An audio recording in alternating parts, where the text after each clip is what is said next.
Hivi ni wangapi leo wakiumwa kikohozi au mafua wanaenda pharmacy na kuomba antibiotics? Au ni wangapi wakishapewa dawa zile antibiotics za siku 7 mfano, wakishatumia siku 2 na kujisikia vizuri wanaacha dozi kabisa na kuendelea na mambo mengine?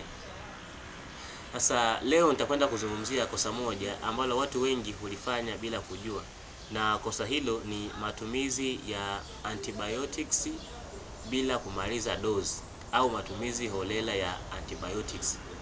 Sasa antibiotics ni nini? Antibiotics ni dawa ambazo huwa zinatumika kuua bakteria. Yaani kwa ujumla dawa zote zinazotumika kuua bakteria tunaziita antibiotics kwa lugha ya kitaalamu. Na matumizi holela ya antibiotics ni yapi? Kwanza kuna kutomaliza dozi ulioandikiwa na mtaalamu wa afya. Yaani unaandikiwa mfano dozi ya siku 7, unakunywa siku 2 unajisikia vizuri, unaacha dawa.